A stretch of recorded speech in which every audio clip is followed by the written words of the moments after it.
Comment recevoir l'Esprit Saint? Actes 1, 4 à 5.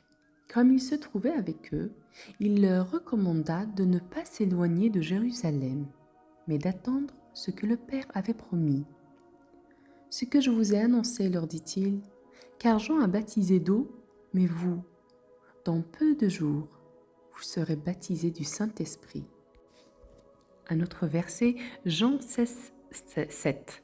Cependant, je vous ai dit la vérité. Il vous est avantageux que je m'en aille, car si je m'en vais pas, le Consolateur ne viendra pas vers vous. Mais si je m'en vais, je vous l'enverrai. Il faut savoir que l'Esprit Saint, c'est l'Esprit de Dieu lui-même. C'est Dieu qui vient habiter notre chair, il vient habiter notre corps, il vient dans les profondeurs de notre conscience, dans notre âme. Il va habiter en nous. Qu'est-ce que cela veut dire? Le Saint-Esprit qui habite en moi, en toi, cela veut dire que je suis guidée par Dieu lui-même. Mes pensées vont devenir saines. Tout ce que je fais dans ma vie va devenir sain. C'est-à-dire que Dieu nous conduit vers la sainteté. Vous allez me dire, mais comment est-ce possible? Eh bien, quelqu'un qui reçoit l'Esprit Saint, c'est une personne qui examine sa conscience, qui se repent toujours. Quand elle est dans le péché, elle le sait qu'elle est dans le péché. Quand elle fait quelque chose de mal, elle sait que c'est mal. Quand elle pense, elle a des idées, des pensées perverses, elle sait que c'est mal. Donc c'est ça, c'est là le rôle du Saint-Esprit. On sent le Saint-Esprit en nous, car il nous rappelle toujours à l'ordre. C'est ça, recevoir l'Esprit Saint. Ça ne veut pas dire que du jour au lendemain, je vais arrêter tous mes péchés et c'est fini. Non, l'Esprit Saint est l'Esprit consolateur. C'est l'Esprit qui nous enseigne la vérité. Il nous enseigne l'amour, il nous enseigne les versets bibliques, il nous enseigne comment aimer son prochain. Il vient dans notre cœur, il illumine notre cœur et tous les ténèbres se dispersent. Et c'est ainsi que le Seigneur touche notre cœur et ce cœur devient un cœur de chair. C'est-à-dire que si on a un cœur de pierre, quand le Saint-Esprit est là, automatiquement notre cœur devient un cœur de chair. Et quand on a un cœur de chair, nous commençons à ressentir les choses. C'est-à-dire on n'est pas dur de cœur, mais doux et humble de cœur. Vous allez ressentir cela au fil du temps et à force que les jours passent, les mois passent, les années passent. Surtout si vous vous rendez compte que l'Esprit Saint est en vous et que vous l'acceptez, vous l'accueillez, il ne partira jamais. Il sera là et il vous guidera vers la sainteté et c'est ainsi que vous serez des saints aussi. Être saint, c'est quoi? C'est être saint d'esprit. Le Saint-Esprit est saint, il est pur, c'est l'Esprit de Dieu.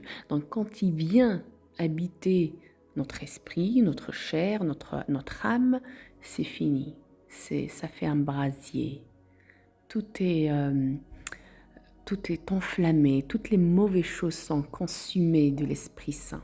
Et c'est ainsi que nous arrivons à faire le discernement entre le bien et le mal. Et quand vous avez ce discernement, je peux vous dire que votre balance sera toujours vers le bien.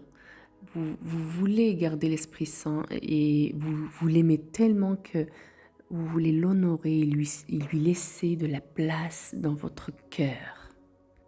Et plus vous lui laissez de la place et plus vous grandissez, vous avez des dons extraordinaires, des visions, le don de guérison, le don de la prière. Quand vous priez pour quelqu'un, automatiquement guéri. parce que l'esprit de vérité, de sainteté est en vous. Et quand vous arrivez à avoir à atteindre cette dimension, parce que c'est un état de conscience aussi, il faut être conscient que l'Esprit Saint vit en nous et que vous êtes guidé par lui et que vous êtes devenu le tabernacle de notre Seigneur Jésus-Christ. Et c'est ainsi qu'il va agir à travers vous. Vous devenez ainsi instrument de Dieu. Alors maintenant, comment recevoir l'Esprit Saint? Déjà, il faut être conscient que l'Esprit Saint peut être là et surtout être disposé à le recevoir et l'accueillir. Avant de recevoir l'Esprit Saint, c'est bien de vraiment faire un bon repentir et surtout de faire des prières, d'être discipliné, de montrer à Dieu que vous voulez vraiment faire l'effort. Et c'est ainsi que le Seigneur Jésus-Christ va venir toucher votre cœur. C'est-à-dire que le Seigneur y voit l'effort que chacun peut faire. C'est ainsi qu'il choisit les personnes. Et quand il voit que vous voulez faire cet effort de vous repentir, de vous éloigner du mal, c'est le début. C'est le début de quelque chose, d'une aventure avec l'Esprit Saint, avec Dieu lui-même et bien sûr les anges qui vous entourent surtout parce que c'est une expérience à vivre au moins une fois dans sa vie. C'est extraordinaire comme c'est un cadeau du ciel. Quand on vit avec l'Esprit Saint, on ne peut plus vivre sans. Mais pour le recevoir, comme je vous l'ai dit, il faut être disposé à le recevoir et surtout vouloir au plus profond de son cœur et de son âme s'éloigner du mal. Si vous avez une addiction, faites simplement une prière. Seigneur, je veux que tu m'enlèves cela, car moi je suis faible. Comme toi tu l'as dit, la chair est faible, l'esprit est fervent, mais la chair est faible. Priez pour ne pas succomber à la tentation.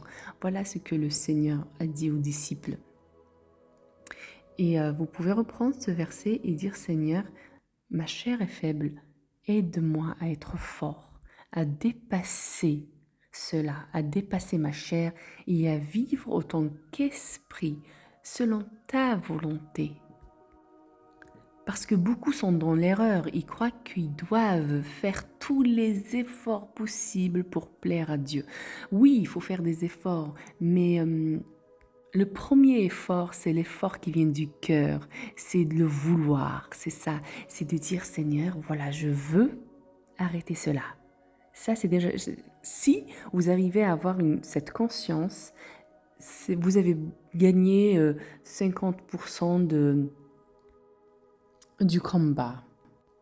Et si vous êtes vraiment sincère de vraiment arrêter ce péché, c'est ainsi que l'Esprit Saint va venir vous accorder ce vœu. Et c'est ainsi que les chaînes spirituelles sont brisées. Notre humiliation et déshonneur est définitivement effacé. C'est vrai qu'il y a des choses que le Saint-Esprit va nous accorder dans l'immédiat, mais il y a des choses qui ne sont pas accordées tout de suite. C'est à long terme et c'est toujours pour nous apprendre quelque chose.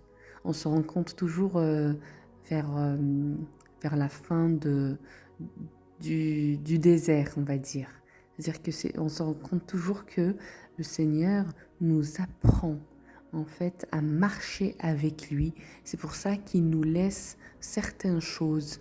Il ne répond pas tout de suite à certaines choses parce que son temps à lui est meilleur que notre temps à nous et nous devons toujours respecter cela. Si nous arrivons à savoir ça, la confiance reste, la confiance ne se brisera jamais. L'ennemi ne viendra jamais vous chuchoter à l'oreille des choses comme le Seigneur ne t'accordera pas cela ou ceci parce que tu es un pécheur, parce que lui c'est un esprit d'accusateur.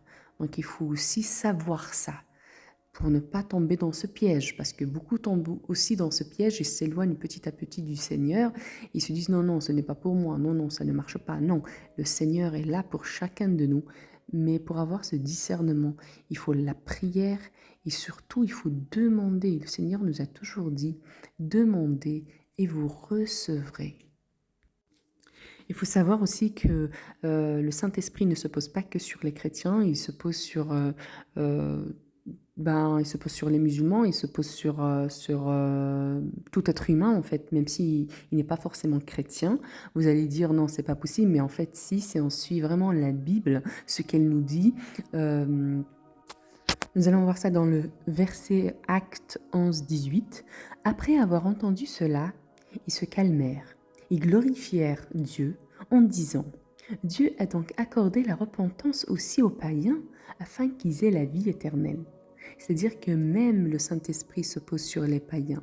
Le Seigneur ne regarde pas si tu es chrétien ou si tu es musulman ou si tu es de n'importe quelle autre confession, voilà, autre religion, mais en fait il regarde le cœur.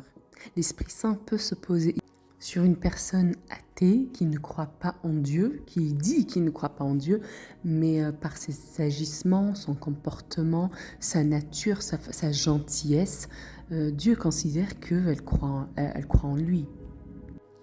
Et un jour ou l'autre, cette personne sera conduite naturellement vers notre Seigneur Jésus-Christ. C'est ainsi que notre Seigneur convertit des milliers de gens chaque jour.